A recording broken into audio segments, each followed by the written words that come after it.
Halo guys, assalamualaikum warahmatullahi wabarakatuh. Halo guys, assalamualaikum warahmatullahi wabarakatuh. Welcome back to Lejeng Sumbing di channel Asep NFS.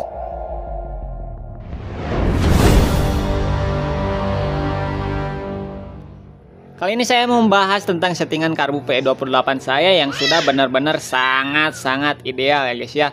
Ideal di sini bisa dicek dari warna busi, dia warnanya merah bata, benar-benar rata. Biasanya di pinggiran businya itu hitam, nah ini bersih guys. Jadi ini benar-benar saya rekomendasikan untuk digunakan sehari-hari ya. Walaupun saya yakin settingan yang sekarang saya pakai ini kalau digunakan di mesin yang berbeda itu bisa jadi akan berbeda hasilnya ya guys ya. Tapi nanti kita akan tarik kesimpulan bagaimana cara setting karbu supaya ideal. Tapi sebagai contoh seperti ini ya guys ya. Nah, di sini yang saya pakai sudah sering saya ceritakan, ini adalah PE28 Scarlet ya. Ini salah satu karbu yang saya rekomendasikan. Kenapa? Pertama, harganya murah. Kedua, dia chrome scape-nya itu awet ya. Ini sudah saya pakai lama dan cukup kuat. Hanya ada gores-gores ini ketika saya nyeting dan scape-nya jatuh-jatuh, ini baru terjadi gores-gores ya. Kalau hanya kita pakai tanpa dijatuh-jatuhkan, mungkin akan lebih awet si scape-nya ya guys ya. Jadi ini karbu benar-benar recommended. Walaupun saya baca-baca ternyata di kolom komentar banyak sekali yang mengalami si karbu PE Scarlet ini juga susah disetting. Jadi benar-benar ya untuk karbu murah itu benar-benar gacha ya. Murah itu dalam artian seharga dengan si karbu ini ya sebenarnya. Tapi memang harga segitu tuh karbu yang rata-rata gacha ya guys ya. By the way, masalah harga karbu sekelas, mohon maaf sekali lagi saya sebut BRT juga. Di kolom komentar saya banyak sekali yang bertanya tentang settingan si PE28 atau 30-nya ya. Jadi intinya semakin mahal karbu belum tentu karbu itu benar-benar gampang setting ya. Si karbu murah ini juga nggak main-main guys ya, karena dia sudah bertipe superflow. Untuk RPM atasnya karbu ini 1 tingkat sampai 2 tingkat lebih baik dibanding PE28 yang non superflow kayak gitu ya. Pokoknya kerasa banget di ukuran main jet.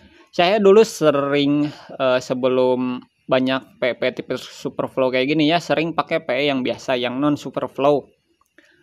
Nah, untuk ukuran main jetnya, jadi si PE yang superflow ini dengan yang PE yang non superflow itu ukurannya dia lebih besar 1 sampai 2 step. Itu membuktikan kan berarti untuk RPM atas udara yang bisa masuk itu lebih banyak, sehingga bensin yang masuk juga bisa ditambah guys.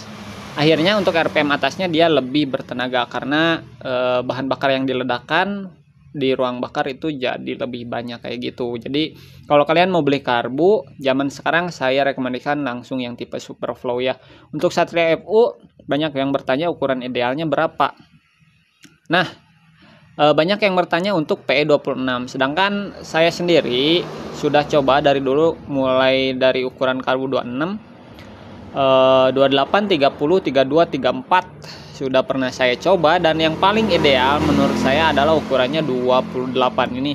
Ini ukuran yang masuk ke berbagai spek ya, dari mulai spek standar terus naik porting 3 pilar, porting naik lagi ke 63, 64, 66, 68, 70, 72 ini masih bisa digunakan guys ya, walaupun ukuran klep sudah di up. Tapi tentunya itu kembali ya menyesuaikan keinginan karakter mesin yang kita inginkan. Tapi untuk motor standar saya sarankan langsung beli PE28, jangan 26, tanggung guys sudah. Nah, kita mulai bahas ke karbunya. Di sini mulai dari pilot jet dan main jet ya. Untuk pilot jet saya pakai ukuran yang paling umum digunakan untuk Suzuki Satria FU standar sampai 3 pilar ya, yaitu ukuran 38 ya. Bisa juga 40 mungkin masih bisa, tapi di sini saya lebih memilih 38 karena mengejar benar-benar bensin paling efisien ya. Kekurangannya di sini waktu pagi-pagi dia agak susah hidup, harus pakai cuk. Kalau pakai cuk nggak susah ya, tinggal kita tarik cuk, setelah sekali 2 kali dia langsung hidup, nggak sulit. Tapi kalau kita nggak cuk, dia benar-benar bakal susah hidup. Nah, ini di sini fungsinya cuk ini harus aktif ya. Jadi kita nggak perlu capek-capek ngebekam karbu.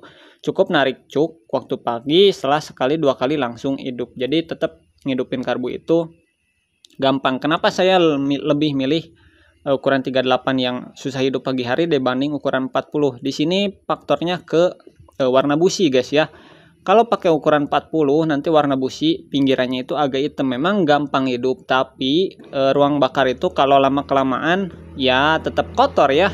Apalagi kalau si motornya lebih sering dipakai idle atau jalan pelan, nanti si busi dan ruang bakarnya akan kotor. Sedangkan kalau saya pakai ukuran 38, si businya itu benar-benar bersih. Jadi digunakan untuk sehari-hari, ruang bakar akan lebih nyaman ya, bisa disebut kayak gitu. Nah, selanjutnya untuk ukuran main jet di sini kita tinggal menyesuaikan spek ya. Untuk spek motor saya di sini minta ukuran 130 guys ya, angkanya nggak kelihatan, nah tapi nolnya kelihatan. Ini 130. Sebelumnya pernah pakai 122 tapi kekeringan, karena saya punyanya ukuran 130 kemudian loncat ke 138, saya pilih 130 dan ini paling pas ya untuk saat ini. Untuk nozzle di sini saya pakai nozzle PWK yang 8 hole. Ini kurang lebih performanya sama dengan nozzle PE yang 8 hole juga ya, nggak terlalu jauh beda. Nozzle PE dengan PWK kalau jumlah hole-nya sama ini nggak terlalu beda jauh rasa-rasanya ya menurut saya. Jadi kalian kalau mau ganti nozzle jangan ke yang 8 hole juga ya. Misalnya dari PE yang 8 hole ke PWK yang 8 hole juga, itu kurang lebih rasanya sama-sama aja. Kalau mau cari settingan kering, langsung nozzle yang lubangnya banyak 18, 20 atau 30 hole kayak gitu guys ya.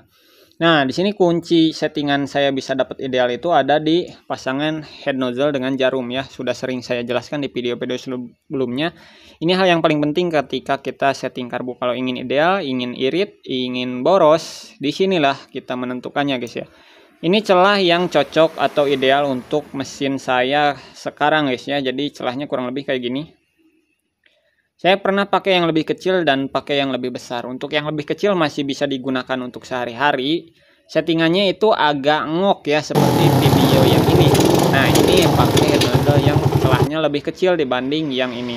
Ketika up ganti head nozzle yang celahnya ini, responnya langsung meningkat jadi kayak gini.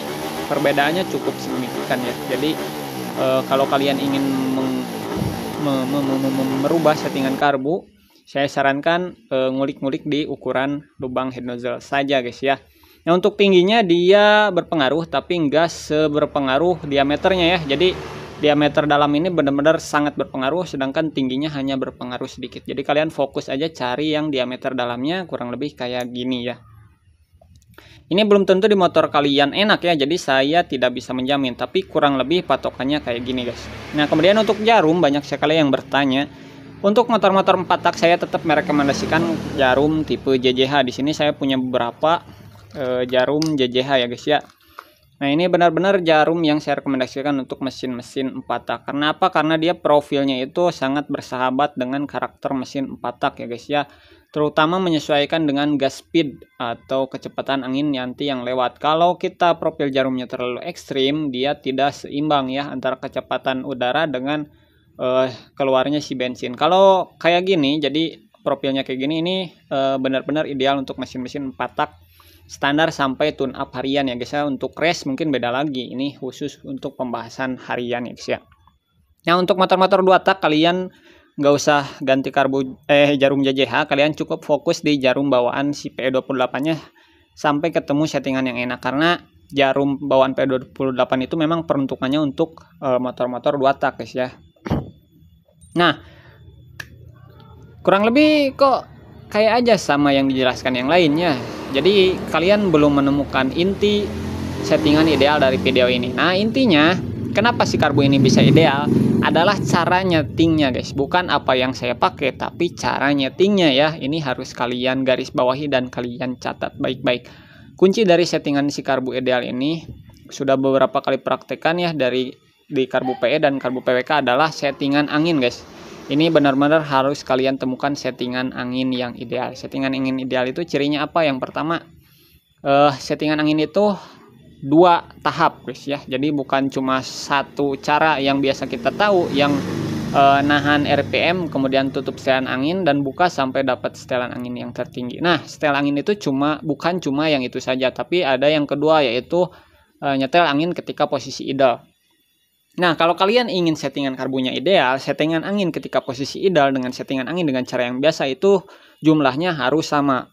Supaya nanti ketika kita gas enak, dan ketika kita lepas gas, posisi skep nutup, posisi waktu idle, dia RPM tetap stabil ya. Jadi benar-benar motor nyaman digunakan untuk sehari-hari kayak gitu guys. Nah, intinya dari video ini kesimpulannya bukan tentang apa yang kita pakai, tapi tentang cara kita nyeting. Nah, untuk menemukan atau menuju ke settingan angin yang bisa sama itu, nah itu baru kita pikirkan, wah ini setelan RPM tengahnya terlalu kering, berarti kita harus mikir bagaimana cara dibikin lebih basah.